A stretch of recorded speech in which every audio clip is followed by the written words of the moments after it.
Bonjour à tous et bienvenue à Catch Club. On se retrouve pour les résultats de SmackDown du 1er mai 2020.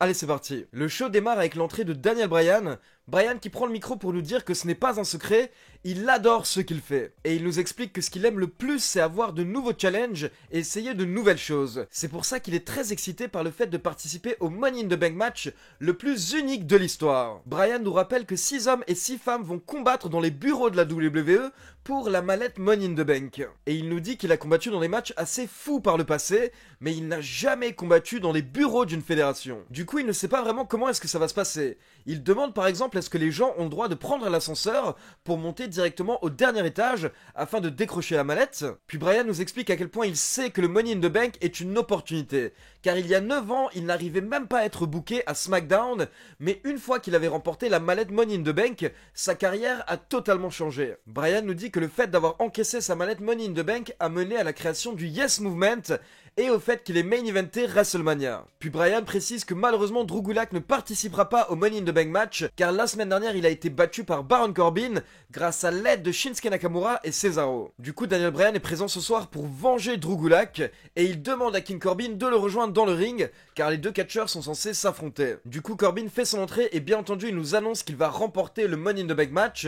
Mais à ce moment-là, Daniel Bryan lui demande s'il remporte le match, qu'est-ce qu'il va faire derrière? Est-ce qu'encore une fois, il va gâcher son opportunité comme il l'avait fait la première fois qu'il a remporté la mallette Money in the Bank? Et à ce moment-là, Daniel Bryan nous rappelle que King Corbin fait partie des 4 seules personnes qui ont remporté le Money in the Bank match, mais qui n'ont pas réussi à encaisser derrière et à devenir champion du monde. Mais Corbin répond que beaucoup de choses ont changé depuis que Daniel Bryan et lui ont remporté les mallettes Money in the Bank.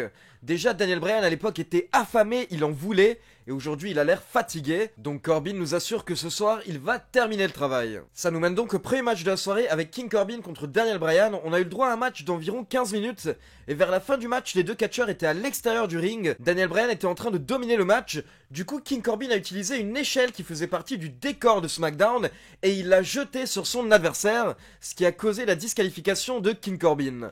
Donc vainqueur Daniel Bryan par disqualification. Et après le match, King Corbin remonte dans le ring avec Daniel Bryan, mais également une échelle, et il souhaite porter son End of Days à Daniel Bryan sur l'échelle. Sauf que Daniel Bryan contre Corbin, et il lui porte son Yes Lock, jusqu'à ce que Bryan soit attaqué par derrière par Cesaro et Shinsuke Nakamura. Le segment s'est terminé avec King Corbin qui s'acharne sur Daniel Bryan et qui le projette à nouveau dans les échelles. Puis on passe en coulisses et on peut voir Braun Strowman, le champion universel, qui est en train de parler avec Alexa Bliss, et ensuite Strowman se dirige vers le ring pour une petite promo. Strowman nous dit que la semaine dernière on a eu droit à une vidéo qui a rappelé son passé au sein de la Wyatt Family, mais justement tout ça c'est le passé. Mais très rapidement Strowman s'est fait interrompre par le générique de la Firefly Funhouse et on peut voir Bray Wyatt sur l'écran géant. Bray Wyatt était là pour nous raconter une histoire, l'histoire du mouton noir. Donc Bray Wyatt sort un livre et dessus on peut voir qu'il y a l'ancien masque de Braun Strowman. En gros Bray Wyatt nous explique qu'il avait accueilli Braun Strowman, mais qu'au final ce mouton noir l'a quitté et du coup le berger était très triste car il se demandait pourquoi est-ce que son mouton l'avait quitté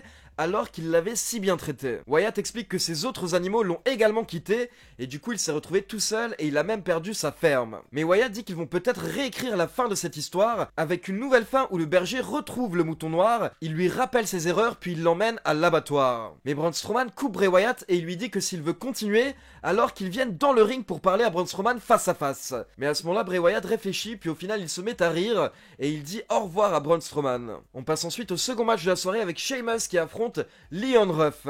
Et comme vous pouvez l'imaginer, on a eu le droit à un squash match avec Sheamus qui a remporté le match avec un bro kick en moins de 2 minutes. Et après le match, évidemment, Sheamus est allé voir Michael Cole et il lui a demandé si Michael Cole allait encore une fois parler de Jeff Hardy. Donc Michael Cole lui répond que oui, nous allons justement voir la vidéo qui parle du comeback, du retour de Jeff Hardy. Et dans cette vidéo, Jeff Hardy nous explique comment est-ce qu'il a enfin battu ses démons. Puis les commentateurs annoncent que Jeff Hardy sera présent à SmackDown la semaine prochaine. Et Sheamus répond que si Jeff Hardy sera là la semaine prochaine, alors Sheamus sera également présent. Puis on a le droit à une petite interview en coulisses de Otis et Mandy Rose par rapport à leur match de qualification pour les Money in the Bank match. Et on enchaîne justement avec Mandy Rose contre Carmella. Au bout de quelques minutes, on a eu droit à l'entrée de Sonya Deville qui avait un micro et qui a commencé à parler à Mandy Rose durant le match. À la base, ça n'a pas vraiment déconcentré Mandy Rose, mais au bout d'un moment, Sonya Deville s'est énervée et elle a dit qu'elle va venir dans le ring pour se battre. Du coup, Mandy Rose s'est tournée vers Sonya Deville et quand elle s'est retournée à nouveau, elle s'est pris un super kick de Carmella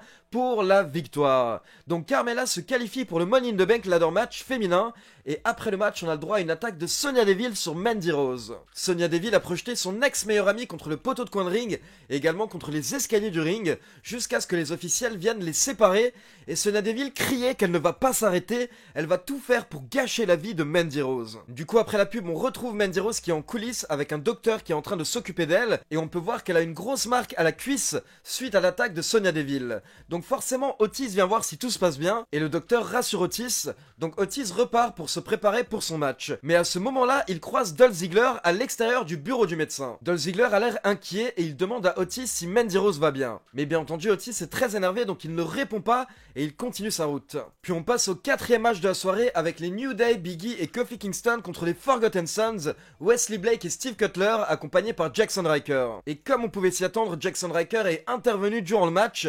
À la fin, il a attaqué Big E à l'extérieur du ring et il l'a projeté contre le poteau de coin de ring. Du coup, Kofi Kingston s'est retrouvé seul face à Wesley Blake et Steve Cutler, et les deux catcheurs ont porté leur finisher sur Kofi Kingston pour la victoire. Donc vainqueur en environ 13 minutes, les Forgotten Sons, et on peut dire que c'est une grosse victoire pour eux dans le roster principal. Ensuite, on retrouve Tamina qui est interviewée en coulisses par Kayla Braxton, mais rapidement elle a été interrompue par Sasha Banks. Et Sasha Banks a essayé de jouer sur le passé en commun qu'elle avait avec Tamina.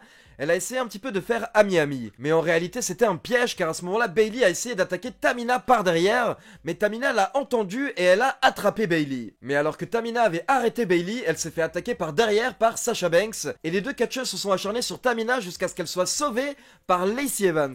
Puis dans un autre coin des coulisses, on retrouve Sonya Deville avec Dolph Ziggler. Et ils sont en train de faire des plans pour les prochaines semaines. Sonya Deville dit que ce soir, elle a fait mal à Mandy Rose.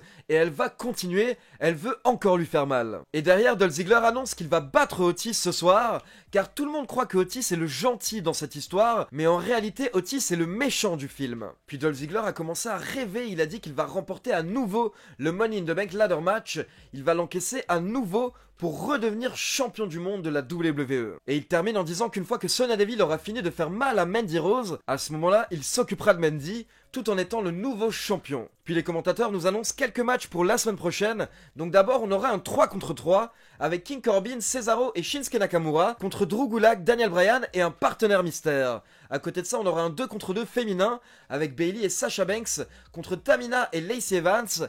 Et enfin, les commentateurs précisent que la semaine prochaine, on aura le droit à une confrontation entre Braun Strowman et Bray Wyatt qui seront face à face. Puis on passe au main event de la soirée, un match de qualification pour le Money in the Bank ladder match masculin entre Otis et Dolph Ziggler. Je m'attendais à quelques interventions ou peut-être un petit peu de tricherie durant ce match, mais au final ça a été un match assez clean. Et c'est Otis qui a remporté le match avec sa chenille / descente du coude en environ 12 minutes.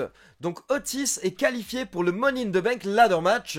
Et on peut imaginer que Dolph Ziggler va péter un câble la semaine prochaine. Mais attention, ce n'est pas tout car hier soir on a eu le droit à une grosse news durant SmackDown concernant justement le Money in the Bank ladder match, ou plutôt les Money in the Bank ladder match. En effet, les commentateurs nous ont annoncé que lors du pay-per-view Money in the Bank, les deux matchs Money in the Bank féminin et masculin vont avoir lieu en même temps au même moment. Donc apparemment nous aurons 6 catcheurs et 6 catcheuses qui vont se battre en même temps dans les bureaux de la WWE. Et comme on le sait, l'objectif sera de monter au dernier étage afin de décrocher la mallette qui sera placée sur le toit des bureaux de la fédération. Mais à côté de ça, honnêtement, nous n'avons aucune information par rapport à ce match, donc il y a vraiment du suspense par rapport à ce match, surtout avec cette nouvelle stipulation, et j'ai vraiment hâte de voir comment est-ce que ce match va se dérouler, car encore une fois, on va être devant quelque chose d'unique, comme l'a précisé Daniel Bryan au début de la soirée. Donc voilà, c'est tout pour les résultats de SmackDown. Maintenant, c'est à vous, donnez-moi vos avis dans les commentaires, et comme d'habitude, n'oubliez pas de liker la vidéo, de vous abonner à la chaîne et de cliquer sur la petite cloche pour être informé de la sortie des prochaines vidéos. Et pour info, sachez que bien entendu, la vidéo pronostic de Money in the Bank 2020 sortira mercredi soir aux alentours de 20h. Et à côté de ça, on se retrouvera en direct dimanche 10 mai à 20h sur YouTube pour un petit live kick-off Money in the Bank. Et dernière petite info, donc ce soir, le samedi 2 mai, il faut savoir qu'à la base j'avais un live Twitch qui était prévu, mais au final je ne pourrais pas être sur Twitch, car en fait ce soir, samedi soir à 21h30, je vais enregistrer une interview avec un catcheur américain, et c'est une interview qui va sortir dans quelques semaines sur Catch Club. Mais par contre, on se retrouve dimanche soir, le 3 mai à 21h sur Twitch, pour un live d'ABW 2K où on va se lancer dans le mode carrière. La semaine dernière, on a créé nos personnages pour le mode carrière, et donc dimanche soir, on va se lancer, on va voir ce que donne le mode carrière de WWE 2K20. Et à côté de ça, je vous conseille vivement de ne pas rater la dernière vidéo news WWE et catch en général, car il va y avoir de grosses infos, et surtout, il faudra bien regarder la vidéo jusqu'à la fin. Ciao tout le monde!